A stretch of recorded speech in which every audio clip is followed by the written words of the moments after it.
Hello అండి, అందరికీ నమస్కారం. ఇదైతే ముందు పెట్టిన వ్లాగ్కి కంటిన్యూషన్ వ్లాగ్ అండి. ఈవినింగ్ 4:30 అలా అవుతుంది టైము.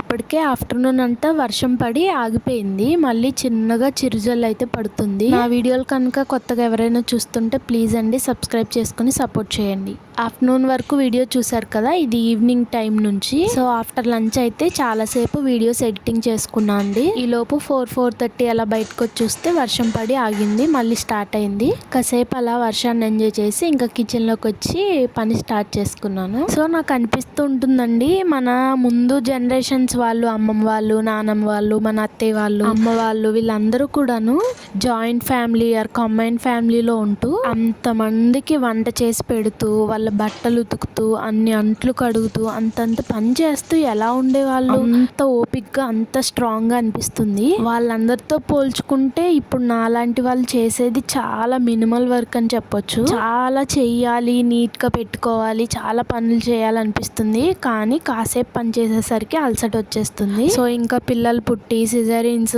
ఆపరేషన్స్ అయిన వాళ్ళైతే చెప్పక్కర్లేదు, ఇంకా నీరస పడిపోతున్నాం అని చెప్తున్నారు. సో అప్పట్లో ఒక ఇంట్లో 10 మంది 20 మంది కలిసి ఉండి అంత కోఆపరేటివ్ గా అంతంత పనులు చేసుకుంటూ అంత స్ట్రాంగ్ గా అంత బలంగా ఉండేవాళ్ళు. ఇప్పుడు మనం 2-3కి వండుకుని తింటూ అన్ని మెషిన్స్ ఉంటూ హెల్దీ ఫుడ్ అని, ఆ ఫుడ్ అని, ఈ ఫుడ్ అని ఎన్ని తిన్నా కూడా మనకి బలమే సరిపోవట్లేదు. సో నేనైతే ఆల్మోస్ట్ ట్రై చేస్తానండి. ఇంట్లో కాసేపు ఖాళీగా ఉన్న ఏదో ఒకటి చేయాలనిపిస్తుంది. చాలా ఓపిక లేదు అనిపిస్తే తప్ప మాక్సిమం నేను ఎప్పుడు రెస్ట్ తీసుకోవడానికి ఇష్టపడినండి. సో కొంచెం ఖాళీ దొరికిన ఆఫ్టర్నూన్స్ అప్పుడు ఏవైనా చిన్న చిన్న పనులు, బట్టలు మడతేయటము, బట్టలు సదరడము, అల్మారాలు సదరడం ఇలాంటివి పెట్టుకుంటాను. సో ఆ పని అయిపోయిన తర్వాత మంచి సాటిస్ఫాక్షన్ ఉంటుంది. అదే ఖాళీగా ఉన్నాం అనుకోండి, ఫోన్ చూస్తాము, లేకపోతే పడుకుంటాము.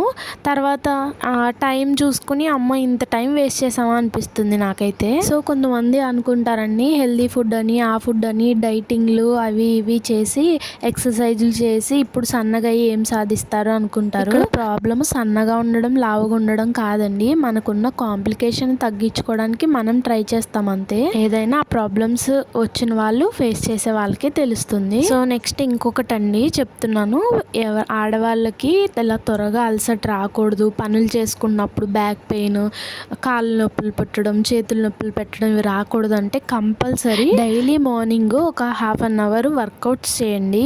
అనుకుంటాం మనం చేసే పనులే మనకి చాలా ఫిజికల్ ఎక్సర్సైజ్ ఇస్తుంది, అవసరం లేదని. అలా అస్సలు అనుకోవద్దండి. మనం చేసే ఆ ప్రీ వర్కౌట్సే, లేకపోతే చిన్న చిన్న ఎక్సర్సైజెస్, లేదంటే యోగాసనాలు, ప్రాణాయామం ఇలాంటివన్నీ కూడా మనము డే అంతా యాక్టివ్గా పని చేసుకోవడానికి, ఎటువంటి బాడీ పెయిన్స్ లేకపోతే బోన్స్ పట్టేయడము ఇలాంటి ప్రాబ్లమ్స్ ఏవి రాకుండా ఉండడానికి చాలా బాగా హెల్ప్ అవుతాయి.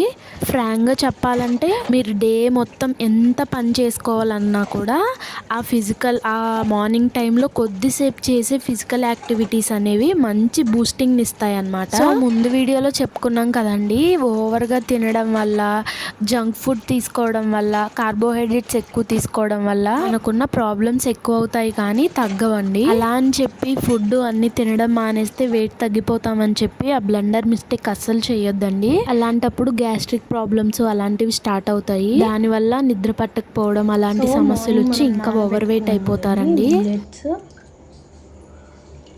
రైస్,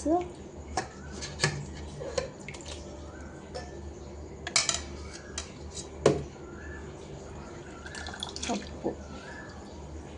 సో మిల్లెట్స్ ఎప్పుడైనా సరే 6 to 8 అవర్స్ నానబెట్టుకోవాలండి. మీరు కావాలంటే ఉట్టి మిల్లెట్స్, మినపప్పు కూడా గ్రైండ్ చేసుకుని దోశలు కానీ ఇడ్లీ కానీ వేసుకోవచ్చు, కానీ అంత స్మూత్గా అయితే ఉండవండి. నేను ఇక్కడ దోశలకు వేస్తున్నాను, అందుకే మిక్సీలో వేసానండి. ఎప్పుడైనా మిల్లెట్స్ ఫస్ట్ గ్రైండ్ చేసుకోవాలి, తర్వాత మిగతా యాడ్ చేసుకోవాలండి, లేకపోతే సరిగా నలగదు. సో నేనైతే కొన్ని వైట్ రైస్ కూడా నానబెట్టుకున్నాను, దోశలు బాగా వస్తాయని చెప్పి.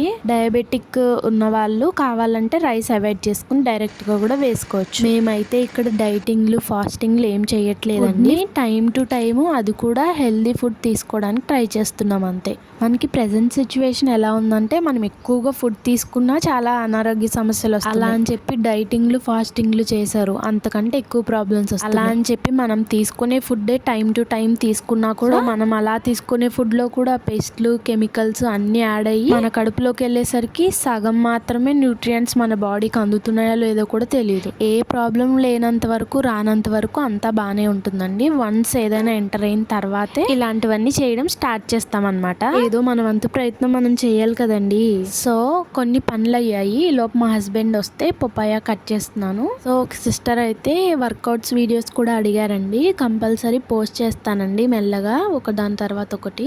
మనము ఇలా వ్లాగ్స్ షూట్ చేసినప్పుడు స్టోరేజ్ అయిపోతుందండి. ఒక డేవి తీసుకున్న తర్వాత అది ఎడిటింగ్ చేసుకుని పోస్ట్ చేసిన తర్వాత అన్ని డిలీట్ చేసి మళ్ళీ మనము షూట్ చేసుకోవాల్సి ఉంటుంది. దానివల్ల కుదరట్లేదు అనమాట. నాకైతే పీసీఓడి గురించి క్లియర్ ఇన్ఫర్మేషన్ కంటెంట్ అన్ని షేర్ చేయాలని చాలా ఇంట్రెస్ట్ ఉంది. కానీ ప్రెసెంట్ అయితే పీసీఓడి రిలేటెడ్ కంటెంట్ చూడడానికి ఎవరైనా ఇంట్రెస్టెడ్ ఉన్నారా లేదా అని నాకు తెలియట్లేదు. అందుకోసమే వెయిట్ చేస్తున్నాను. ఓన్లీ ఒక 2-3 మెంబర్స్ మాత్రమే కామెంట్ పెట్టారండి. ప్లీజ్ అండి వీడియోస్ చూస్తూ ఎవరైనా కంటెంట్ తో కనెక్ట్ అయిన వాళ్ళు ఉంటే మీరు కూడా కామెంట్ చేయండి ప్లీజ్. వేరే వాళ్ళకి కూడా హెల్ప్ అవుతుంది. పపాయ మనకి ఇన్ఫ్లమేషన్ ని ప్రివెంట్ చేస్తుందండి. గట్ హెల్త్ కి చాలా హెల్ప్ అవుతుంది. ఈజీ డైజెషన్ కి హెల్ప్ అవుతుంది.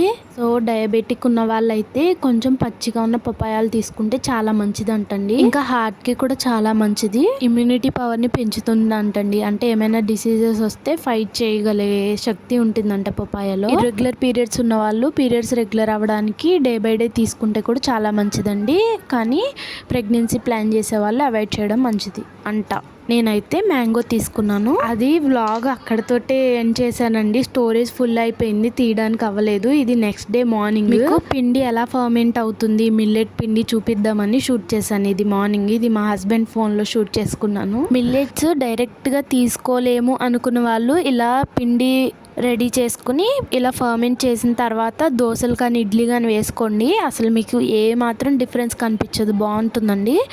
ఇక్కడ నేను దోశలోకి టమాటో చట్నీ చేస్తున్నాను. సో ఇలా దోశ ఇలా టిఫిన్ బ్రేక్ఫాస్ట్ రెడీ చేయడం కూడా 1 వీక్ తర్వాత, రోజు సండే కాబట్టి రెడీ చేస్తున్నామండి. నార్మల్ డేస్లో అయితే ఆయిల్ అవి లేకుండా జావా ఫ్రూట్స్ శనగలు అలా తీసుకుంటున్నాం అనమాట.